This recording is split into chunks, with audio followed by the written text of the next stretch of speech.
සුබම සුබ ලස්සන දවසක් වේවා මගේ යාළුවෝ හැමෝටම. ඉතින් ඔයාලා සතුටින් පරිස්සමෙන් ඇති කියලා හිතනවා. අද වෙනස්ම විදිහේ ගමනක් තමයි ඔයාලා එක්කගෙන යන්න හදන්නේ. පුංචි රෝන්දයක් යන්න හදන්නේ මගෙත් එක්ක. ඉතින් එහෙනම් මේ වීඩියෝ එක අන්තිම වෙනකන් නරඹන්න කියලා ඔයාලා හැමෝටම ආදරෙන් මතක් කරනවා.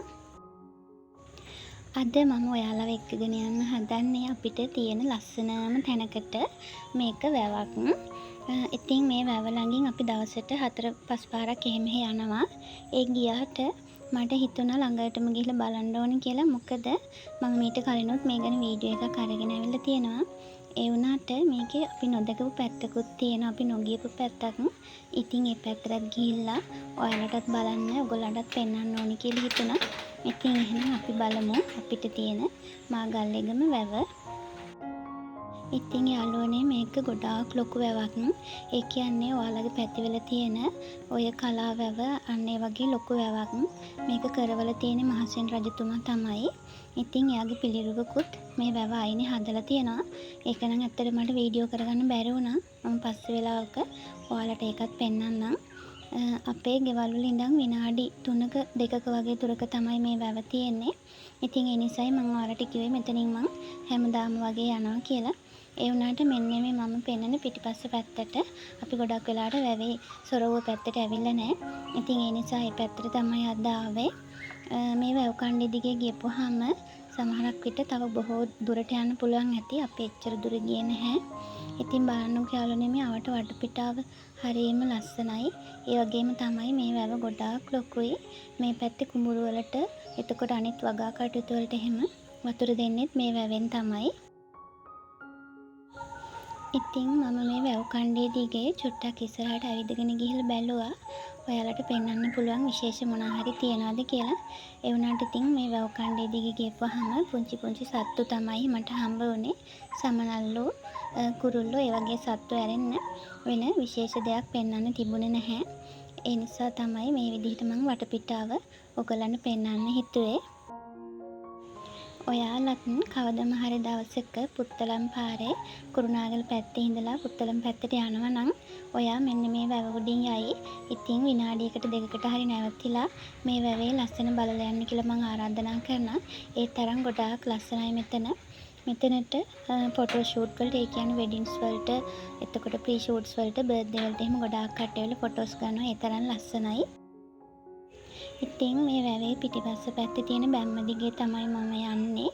මේ බැම්මෙන් පල්ලහැට වතුර ඔයාලට මතකෙත් ඇති දිත්වා සුලිකුණාට දවස්වල මේ පැත්තෙන් වතුර දාලා මේට පල්ලහැ තිබුණු ගෙවල් ගොඩාක් එහෙම කැඩලා තියෙනවා. ඒ කැඩිච්ච ගෙවල් වලත් තාමත් සමහරක් කට්ටිය ජීවත් වෙනවා.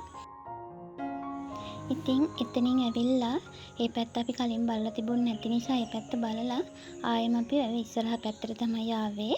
ඒ ඇවිල්ලා තමයි ඔයාලා ඉස්සෙල්ලා දැක්කේ කරඬගස් පීලියක් මැදින් තමයි වැව ළඟට යන්න තියෙන්නේ. ඉතින් හරියම ලස්සනයි. ලස්සන ෆොටෝස් එහෙම ඔයාලට ඕන තරම් ගන්න පුළුවන්. මේ විදිහට රතු පාට ඕලු, එතකොට සුදු පාට ඒවා, සුදු මානෙල්, නිල් මානෙල් ඒ වගේ මල් වර්ග ගොඩාක් තියෙනවා. ඒවා නම් ටිකක් ගැඹුරට වෙන්න තමයි පිපිලා තියෙන්නේ. කඩා ගන්න අමාරුයි. අනිත් එක තමයි නොදන්න තැන් වලට ඉතින් බහින්නත් බයයිනේ. ඒ නිසා මම මල් කඩන්න එහෙම ගියේ නෑ. ඉතින් මෙන්න මේ තැන චුට්ටක් බලන්නකෝ. ඔයාලට පේන ඇති මෙන්න මේ ගහ. මේක පුදුම තරම් ලස්සනයි. මේකේ එක කොලයක්වත් නැහැ. මේක හොඳටම දිරලා තියෙන්නේ. මෙතන දිරලා කියලා බෝඩ් එකකුත් ගහලා තියෙනවා. මේක ළඟ වැඩි වෙලා ගැවසෙන්න එපා කියලා. ඒ වුණාට හරියම ලස්සනයි මෙතන මේ ගහ. ඉතින් මම ඔයාලට කියන්නේ අපේ ජීවිතත් මෙන්න මේ වගේ. මේකේ දිරලා වේලිලා ගියාට ඒකෙන් පරිසරයට පුදුම තරම් ලස්සනක් එකතු කරනවා. ඉතින් ඒ වගේ තමයි සමහරක් වෙලාවට ඔයා වටින්නේ කියලා හිතන ඔයාගේ ජීවිතේනොත් මේ සමාජයට සමහරක් වෙලාවට ගොඩාක් වටිනාකම් එකතු වෙන්න පුළුවන් ඔයා නොදැනුවත්වම. ඉතින් ඒ නිසා ඔයාගේ ජීවිතය ගැන ඔයා කවදාකවත්ම පසුතැවෙන්න එපා. ඔය ජීවත් වෙන විදිහට ලස්සනට ජීවත් වෙන්න කියලා මම ඔයාට හැමදාම වගේ මතක් කරනවා. මේ තියෙන්නේ ලොකු කුඹුක් ගස්. මේ වගේ හැම ගහකම වගේ වටේට මේ විදිහට බැඳලා තියෙනවා. සමහරක් විට ගහේ ආරක්ෂාවටද එහෙම කියලා නම් මම දන්නේ. ගොඩාක් හැම ගහකම වගේ ලොකු බැමි බැඳලා තියෙනවා. මේ ගස්වල වලට මම පේනත් ඇති සමහරක් ගස්වල ළඟ ඉඳගෙන ඉන්න අය ඒගොල්ලන්ගේ නම් ගහලා තියෙනවා. ඉතින් ඒක නම් ඇත්තටම හොඳ නැති වැඩක්. ගහේ කඳට ගොඩක් හානි වෙන විදිහට යාළුවාගේ නම් එකේ කොටලා තියෙනවා. මේ තියෙන කරඳ ගහක්. මේකේ මල් පිපුල තිබුණා. මේ තියෙන්නේ කරඳ මල්. සමහරක් විට දැකලත් ඇති. දැකලා නැතුවත් ඇති. ඉතින් හරියම ලස්සන මලක් තමයි මේ මලත්. මේ මලෙන් එහා පැත්තේ පේනවා තව යට පේන ඇති පසුබිමින් තවත් පැත්තක් තියෙනවා වැකන්දක් වගේ. ඒ පැත්තට නම් මට යන්න බැරි වුණා. මං දවසක ඒ පැත්තටත් ගිහිල්ලා පෙන්නන්නම්. නානවා නම් නාන්න මෙහෙම ආയിട്ട് ගොඩාක් තැන් තියෙනවා නාන තැන් එහෙමත් හදලා.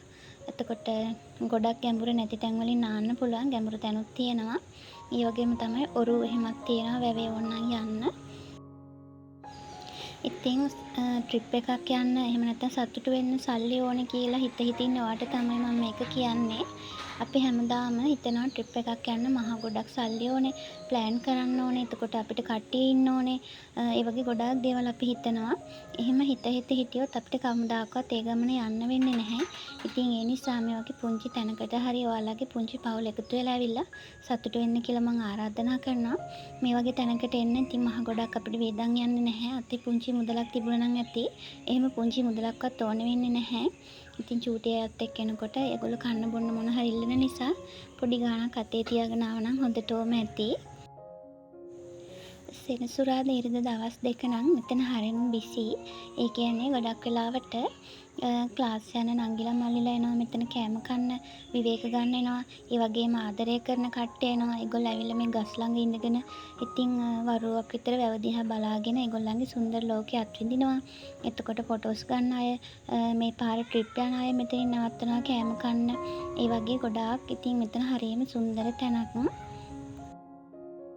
ඉතින් යාළුවනේ මෙතන තියෙන පොඩි ළමා උද්‍යානයක්. ඒ කියන්නේ ට්‍රිප් වෙන අයට එහෙම ළමයින් දාලා මේක විනෝද වෙන්න පුළුවන්. මේකේ ගොඩාක් දේවල් තියෙනවා සෙල්ලම් කරන්න.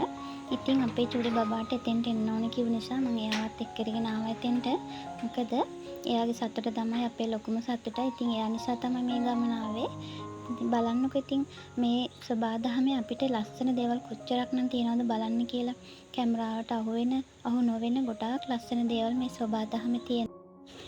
ඒ වගේ ලස්සන සුන්දර තැනක වීඩියෝ එකක් අරගෙන ආයෙත් දවසක ඔයාව හම්බ වෙන්න එන්නම්. එතකන් ඔයාලා හැමෝම සතුටින් පරිස්සමෙන් ඉන්න. ඔයාලා හැමෝටම ගොඩක් ආදරේ. බුදු සරණයි.